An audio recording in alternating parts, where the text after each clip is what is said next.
So this might actually be an impossible video to make. My top 5 J.J. Johnson records ranked. So I think I've been thinking about this for like 6 months since I decided to launch this project, Legacy, because if you didn't know, 2024 is J.J. Johnson's Centennial. He was born in 1924, and it's time to celebrate one of the greatest musicians of our time, not let alone jazz trombonist, composer, arranger, bandleader, mentor, just a figure in our music. So I thought I would try to share some of my favorite recordings, and I figured, oh yeah, I'll give them my top 5. And I've been thinking about it, and I don't know if I can do it. I'm going to share my top 5 with you, but first I want to talk about my first interactions with JJ and his music. So I first came to explore JJ's music because of really my music education background, which was in the state of New York. They have something called NYSSMA, New York State School Music Association, and one of the highest levels of difficulty, level 6, was playing transcriptions of J.J. Johnson. So that's how I found out, like, oh, who's this J.J. Johnson guy? I got to learn how to play like him so I can get into All-State. So of course, whatever you think about competition and All-State and auditions and music, competitions and music and all of that, it was a gateway for me to find his music. And then there were 2 records that I encountered, which was, one was Trombone Master, and the other was actually Trombone Master, but JJ in Person is really kind of the record that it is.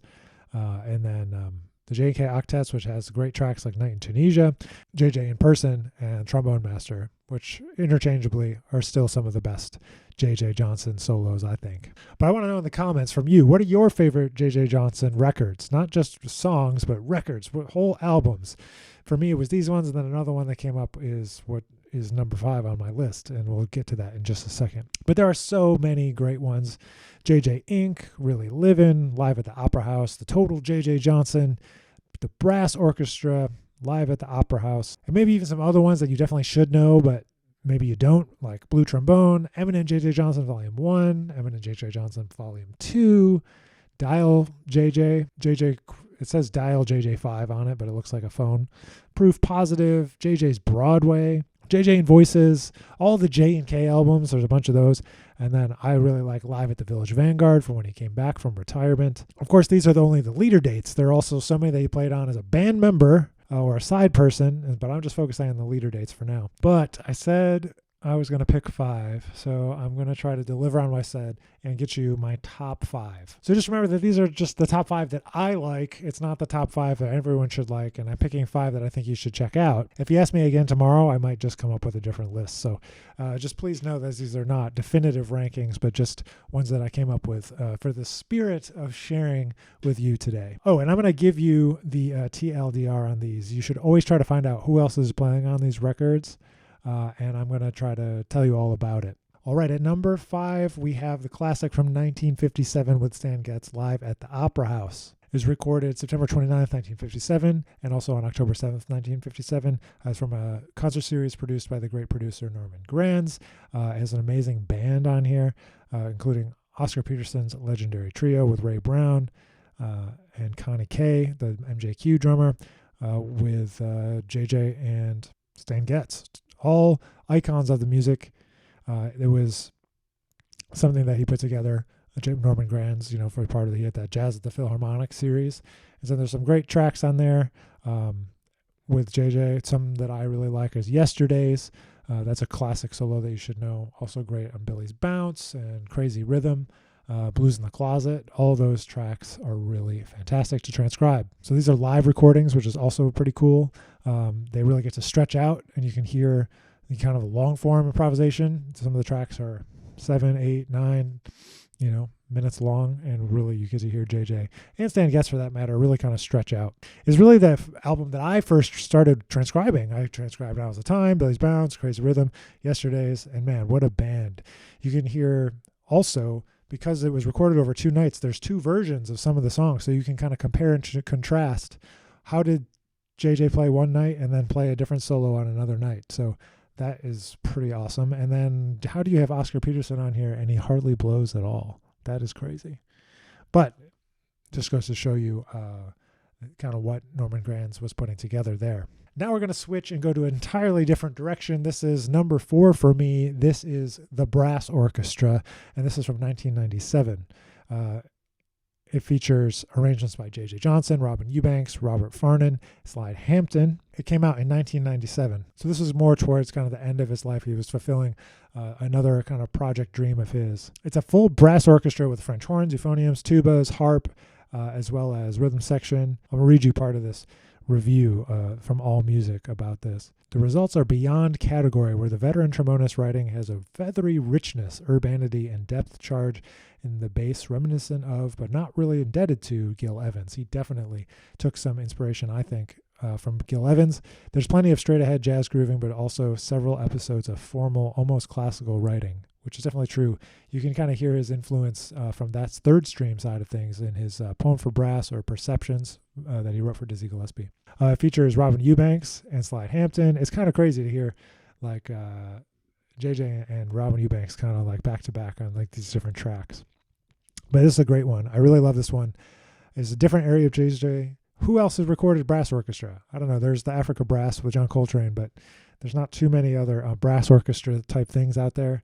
And it has amazing arrangements, but they have the same clarity of conviction that we know and love JJ for, but in a totally different scope and scale. He doesn't actually even play that much, which shows that his artistry as an arranger and orchestrator and composer, and he's just a master. There's hardly any other projects like this, and I think it's a lesser-known JJ project, and so I think you should check it out.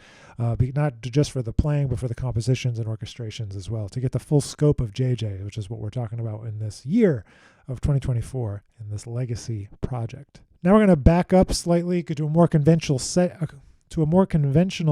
but a little bit more off the beaten path.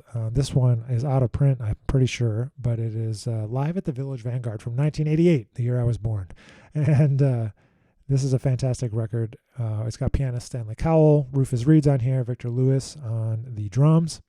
There's versions of Shortcake on here, Mysterioso, Just Friends, Autumn Leaves, some classic tunes. Oh, also I forgot Ralph Moore, tenor saxophone player, is on this as well. It's just another side of JJ's music and musicianship. You can kind of hear, because I'm assuming here that you know JJ's music a little bit, or else you wouldn't be listening to my list of top 5. Like of the classic records, these are like other ones that maybe will help you to kind of get the full picture of what he's about. I think you can really hear his musicianship shining through, despite maybe if it's not his like peak performance. You can hear the musical clarity of ideas and intentionality. He's just so musical. He's so refined.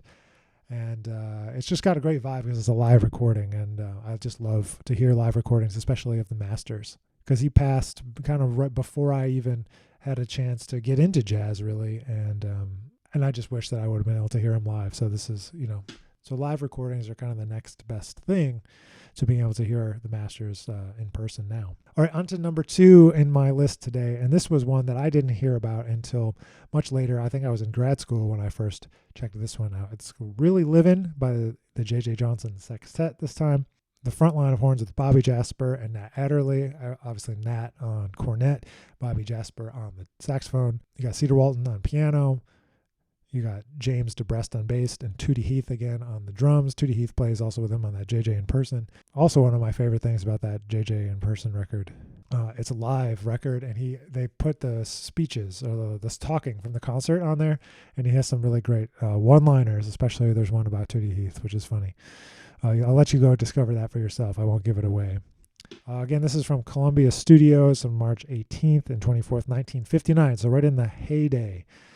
Man, the writing on here is incredible for the sextet, and this is J.J. Johnson at his peak. He's like really going in on here, and I think it's underrepresented. I didn't know about it, and I'm looking, and we all know Blue Trombone and maybe In Person, Trombone Master, all those, but it's really, really great. And I think what's even funnier is just like how great the music is and how funny kind of the cover is, which really has nothing to do with the record. Marketing ploy that the Columbia tried to use to sell the records, I guess. But man, burning. So good. Great solo on Stardust on this one. Our Love Is Here to Stay. Great solo, but so good, and highly, highly recommend. And now to it, my number 1 Desert Island J.J. Johnson recording. If I had to pick, mostly because it's also Columbia Jazz Masterpieces compilation, Trombone Master J.J. Johnson from 1961, which is a bunch of different recordings kind of put together, including some tracks from JJ in person and also from Blue Trombone. It's got a great classic cover. Not that I encourage smoking, but he's smoking on the cover, and he just looks ready to rock and roll. Some of the great tracks on there, obviously Mysterioso, Blue Trombone, what is this thing called Love? And it's a sampler, I guess is what they're calling it, but I think that it was, but I think it's essential, especially in terms of what solos you should transcribe. As a developing jazz trombonist, there's a bunch of essentials here. Tootie Heath again on drums, JJ obviously on trombone, Lewis Hayes on drums, Max Roach on drums, Nat Adderley on cornet, Paul Chambers on bass, Sam Jones on bass, Tommy Flanagan on piano, Victor Feldman on piano, Wilbur Little on bass. But that's it. That's my number one. That's my number one. If I had to pick one, that's it. And that's a little bit cheating, I know, because it's definitely a compilation with multiple records. But I hope as you start to dig into your own records, I want you to tell me down in the comments what your top 5 is. What's your top 5 JJ records? What's your top 5 other people's records? Any records, I think, but maybe your favorite jazz records, top 5. Or maybe you go through the same exercise with your favorite artist, because this JJ is certainly one of my favorite artists. And what I hope that this video might inspire you to do is to actually keep track of what you're listening to and who's on it, what catalog is part of, how it kind of came to be, get the story behind the record, be able to talk about it and know who's on there, and kind of talk about maybe some tracks that you like, the solos you like. Each one of these, some of the songs on each one, and I have transcribed solos and things of that nature, but I hope that'll inspire you to do the same. So thank you for tuning in. Thanks for watching. That's my top 5. I hope you enjoy listening to all these records. Obviously, this is part of my 2024 project called Legacy, celebrating JJ Johnson and everything that he left us in this music, including his playing, his writing, and his overall impact on the scene. So I can't wait to share that with you. It's Rufus Reid on bass, Louis Nash on drums, Renee Rosnes on piano, all of who shared some time with JJ on the road, in the studio, etc. And it was just an honor to get to make music with all of them. So thanks for watching. Thanks for being here. And we'll catch you in the next video.